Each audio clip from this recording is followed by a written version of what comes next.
Classic movie. Dulquer എന്ന് പറഞ്ഞ ഒരു ആക്ടറിന്റെ ഗ്രോത്ത് എത്രത്തോളം ഉണ്ടെന്ന് ഈ മൂവി കാണുമ്പോൾ അറിയാം. പിന്നെ ബാക്ക്ഗ്രൗണ്ട് സ്കോറും ഡയറക്ഷനും ആക്ട്രസും എല്ലാം വളരെ ഗംഭീരമായിട്ട് നല്ല സ്റ്റാൻഡേർഡ് മൂവി. അയ്യോ ദുൽഖർ നന്നായി തിയേറ്ററിലെ ചില പെർഫോമൻസുകൾ കാണുമ്പോൾ നമുക്ക് പഴയകാല നടന്മാരൊക്കെ ഓർമ്മ വരുന്ന. എനിക്ക് അങ്ങനെയല്ല, ഞാൻ പറഞ്ഞില്ല, എനിക്ക് ദുൽഖറിന്റെ ദുൽഖറിനെ നമ്മൾ അങ്ങനെ കണ്ടത് ഭയങ്കര ഞാനൊരു ദുൽഖർ ഫാനാണ്. എനിക്ക് വളരെ സന്തോഷം. എനിക്ക് അങ്ങനെ ഒന്നും കമ്പയർ ചെയ്യാൻ പറ്റില്ല.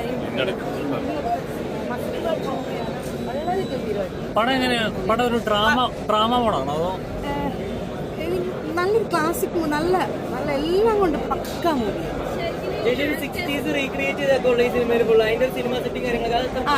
എല്ലാം നന്നായിട്ട് വർക്കായിട്ടുണ്ട്. എല്ലാം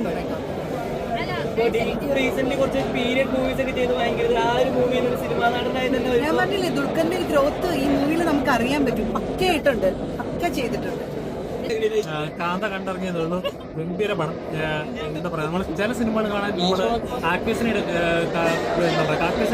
പേര് നമ്മൾ പെർഫോമൻസ് കാണാൻ കയറും, അല്ലെങ്കിൽ ടെക്നിക്കൽ ക്രൂവിന്റെ എങ്ങനെയാണെന്നുള്ള കാണാൻ കയറും. പക്ഷെ കാന്ത ഒരു ആർട്ടിസ്റ്റിന്റെ പെർഫോമൻസ് കാണാൻ പറ്റുന്നത് നമുക്ക് കാന്തയിൽ ആസ് എ ഡിഗ്രി വേറെ ലെവൽ. ഇങ്ങനെ അദ്ദേഹത്തെ നമ്മൾ കണ്ടിട്ടില്ല. വേറെ ലെവൽ. നമുക്ക് മഹാനടിയിലൊക്കെ നമ്മൾ ഒരു നോർമൽ രീതിയിൽ വന്നു പറയാം. പക്ഷേ ഇതിനകത്ത് പുള്ളിക്കാരൻ പോകുമ്പോഴേക്ക് വേറെ ലെവലാണ്. ഇതൊരു ബയോപിക്കാണ്. പക്ഷേ നമുക്ക് ഒരു സെക്കൻഡ് പോലും നമുക്ക് ഇന്ന ആളുടെ കഥയാണോ ഇന്ന പോലെ ആണെന്നൊന്നും നമുക്ക് തോന്നില്ല. സ്ക്രീനിൽ നമുക്ക് ഡി ക്യൂവിൻ്റെ പെർഫോമൻസ് മാത്രം നമുക്ക് കാണാൻ പറ്റുള്ളൂ. പ്രാണയുടെ ആയാലും സമുദ്രത്തിൻ്റെ ഹീറോയിൻ്റെ ആയാലും ഒരു സെക്കൻഡ് നേരത്തിന് പോലും നമുക്ക് വേറൊരു ആളാണ് സമുദ്രത്തിൽ നിന്ന് ഒരാളാണെന്ന് നമുക്ക് തോന്നില്ല. അതിനകത്ത് അയ്യ എന്ന ക്യാരക്ടറിലെ നമുക്ക് നിൽക്കാൻ പറ്റുന്നുള്ളൂ. അപ്പോൾ തുടങ്ങുന്ന തൊട്ട് തീരുന്നിടം വരെ നമ്മളവിടെ പെർഫോമൻസിൽ നിൽക്കുന്നു. വേറെ ലെവലാണ്. ഇപ്പോൾ പഴയ കാലത്തെ മദ്രാസ് സെറ്റുകൾ നമ്മൾ ഷൂട്ടിങ്ങിൽ ഇങ്ങനെയൊക്കെയാണെന്നോ അതിങ്ങനെയൊക്കെ ചെയ്തിട്ട് നമ്മൾ ശരിക്കും പീരിയഡ് ഫിലിം അങ്ങനത്തെ ഫിലിമുകൾ കാണുമ്പോൾ നമുക്ക് ഫസ്റ്റ് മൈൻഡ് വരുന്നത് ഇരുവറായിരിക്കും. ലാലേട്ടൻ്റെ ആ ലെവൽ പെർഫോമൻസ് ഉള്ള പടങ്ങളായിരുന്നു അന്നത്തെ. അത് നമുക്ക് അതേ മൈൻഡ് വരുത്തുള്ളൂ. പക്ഷേ ഇനിയിപ്പോൾ മോഡേൺ ഇപ്പോഴത്തെ പിള്ളേരോട് ചോദിച്ചു കഴിഞ്ഞാൽ ഈ ഫിലിം കണ്ട ശേഷം കാന്തയായിരിക്കും മൈൻഡ് വരാൻ ചാൻസ് ഉണ്ടാകും. കാരണം അതേപോലെയാണ് മേക്ക് ചെയ്തത്. മ്യൂസിക് ആവട്ടെ, പെർഫോമൻസ് ആവട്ടെ, ആർട്ടാവട്ടെ, ഫിലിമോഗ്രഫി ആവട്ടെ, ഗംഭീരം. ഒന്നിനൊന്നിന് മെച്ചമുണ്ട്.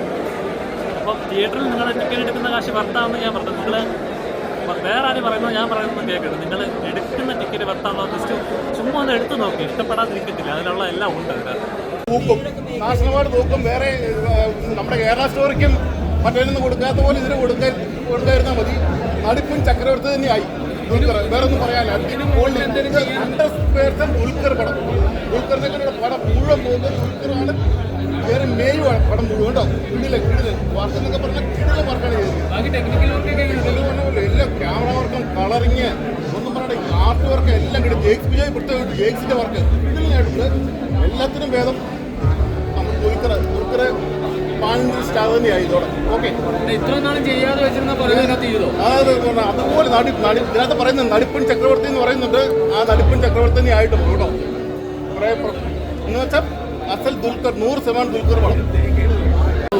അസാധ്യ പെർഫോമൻസ്. ദുൽഖറിൻ്റെ കരിയർ ബെസ്റ്റ് പെർഫോമൻസ് എന്ന് പറയാം. ഒരു രക്ഷയില്ല. നമുക്കൊരു നെഗറ്റീവ് പോലും പറയാനില്ലാത്ത വളരെ അടിപൊളിയായിട്ട് നല്ല മേക്കിങ്ങുകൾ, പടത്തിൻ്റെ മേക്കിങ്ങും എല്ലാം സൂപ്പർ.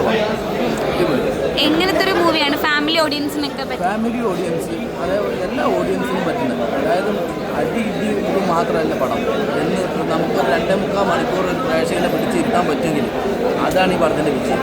കാരണം അത്രയ്ക്കും സൂപ്പർ പെർഫോമൻസ് ആണ് ദുൽഖർ. ഒരു എന്താ പറയുക, നടിപ്പിൻ നായകൻ എന്ന് പറഞ്ഞില്ലേ, അത് ഈ പടം ഇറങ്ങുന്നതിന് മുമ്പ് സമുദ്രക്കനി ഒരു വാക്ക് പറഞ്ഞായിരുന്നു, ഈ പടം ഇറങ്ങിക്കഴിഞ്ഞാൽ ദുൽഖർ നടിപ്പിൻ നായകനായിരുന്നു. അതുപോലെ തന്നെ സാധ്യത നടിപ്പാണ്.